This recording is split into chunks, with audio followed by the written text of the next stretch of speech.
우리나라 말로는 네. 베드타운을 침상도시라 예. 이렇게 얘기합니다. 근데 이 베드타운이 그냥 단순히 뭐 침상도시다 이런 개념이 아니라 지금의 위치나 여건이나 환경으로 보았을 때는 바로 서울 바로 인접돼 있기 때문에 서울의 위성도시 개념으로 접근돼 있어서 이렇게 규모가 이제 커진 상태에서는 위성도시나 베드타운으로서의 성격으로는 바람직하지 않다 하는 것이 또 하나의 이제 변화돼야 하는 이유이기도 합니다. 네. 네. 그래서 이제 아까 처음에도 말씀드렸듯이 각종 사업에 굉장히 선정된 게 많아요. 짧은 시간에도. 예. 그래서 그 뭐 좀 굵직굵직한 거 몇 개 뭐 이름 어려운 것들 좀 있던데 뭐 어떤 거 지금 큰 거 몇 개 되신 것 같은데 그 어떤 것들이죠? 아마 그 사업들 중에 여러 가지가 있을 수 있는데 아까 대표적으로 말씀드린 창릉천, 통화하천 그 고모 사업에 3,200억 규모로 사업비가 이제 책정이 돼 있는데 그 사업을 공모를 통해서 우리가 이제 선정이 되는 거고요. 그뿐만 아니라 이제 스마트 시티라는 게 있습니다. 거점형 스마트 시티라고 해서 전국에 2개가 선정이 되는데 거기 한 지역은 울산, 한 지역이 바로 우리 고양시입니다.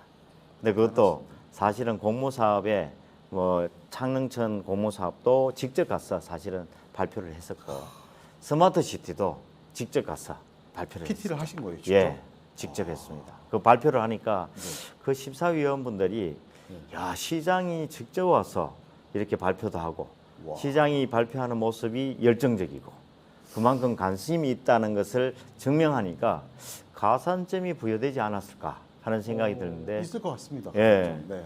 그래서 스마트 시티가 선정이 됐어요. 400억.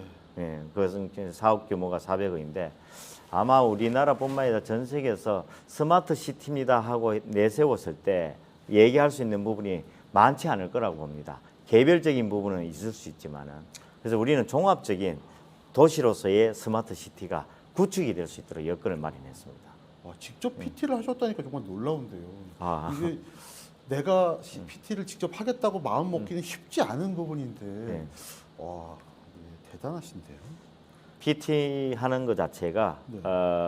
뭐 옛날에 우리 여기 이제 시장 되기 전에 네. 다른 데서는 좀 하긴 했어요. 아, 그래서 뭐 하는 거는 어렵지 않은데 그래도 이 PT 한다는 것 자체는 저 심사위원들한테 좀 어필을 해야 되니까. 그렇죠. 예. 네. 그 어필하는 것이 참 중요하고 그리고 또 시장이 직접 한다는 것에 대한 이미지가 있다 보니까 심사위원들이 저런 그 지역은 이런 거에 대해서 할 수 있도록 해줘야 되겠다 하는 생각을 가질 수 있게 만들지 않았나 싶은 생각이 네. 얘기하게 되면 네. 뭐 지금도 사실은 일부 이용하는 그런 상황인데 그 중에 하나가 우리 그 버스 정류장 가보면 버스가 언제 도착합니다. 네, 네. 이렇게 표시가 돼 있잖아요. 네. 아니면 그 우리 버스를 타게 되면 다음 역은 어디입니다. 이런 것처럼 실생활에서 실제로 IT 분야가 또 접목이 되어서 사람들이 아니면 우리 시민들이 이용하기 좀 편리하게 정보도 전달해주고 그거에 이용할 수 있는 수단도 만들어주고 그렇게 하기 위해서 도시 전체를 그런 시스템으로 구축을 해서 이용할 수 있도록 만들자는 얘기입니다.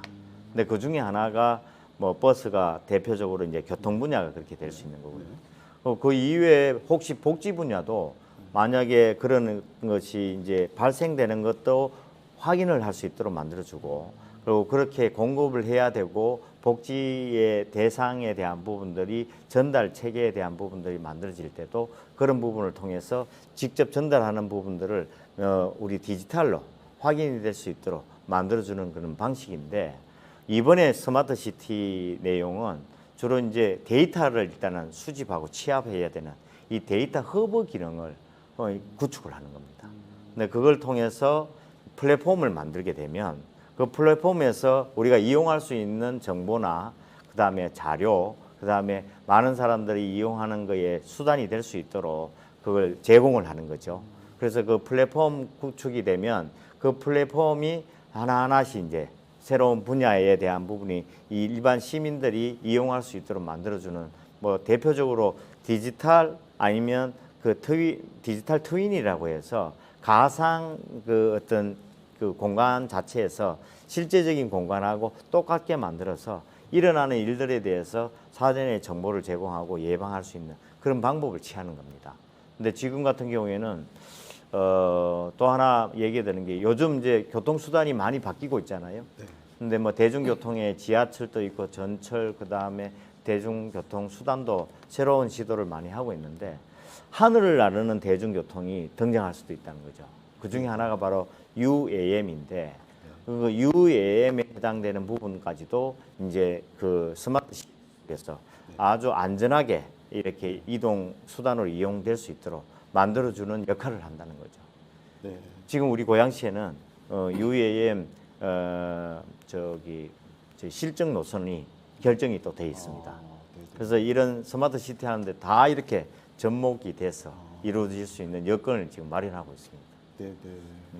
그 이제 말씀하신 게 UAM이라는 게 이제 도심 항공 교통망을 말씀하시는 것 같은데. 예, 도심의 뭐 UAM의 원래 얘기는 어반 에어 모빌리티라고 해서 이 도시에서 이 저기 항공으로 이렇게 이동하는 수단으로 사용하는 건데 그것이 지금 아마 뭐 첨단 아니면 신교통 수단이 될 거라고 봅니다. 네, 그걸 이제 시범적으로 지금 시작할 단계에 놓여져 있는 거죠. 칼을 안 들을 수가 없는. 사실 고양시는 예산 규모가 한 3조 5천억 됩니다. 근데 3조 5천억 예산에 실제로 우리가 시세 해당되는 거는 한 7,150억 정도입니다. 근데 그 정도의 규모에서 사실은 시를 운영하기는 한계가 있는 거죠. 근데 3조 5천억 정도 이렇게 예산을 사용하는 부분에 상당 부분이 국가와 그다음에 도에서 매칭 펀드로 이렇게 끌어오는 저기 예산들이 많이 있습니다. 근데 그거를 포함해서 앞으로 그 예산이 자족성을 좀 높이기 위해서는 기업들이 많이 와서 기업들로 인해서 세수가 확보되는 방안이 좀 필요하다고 봅니다.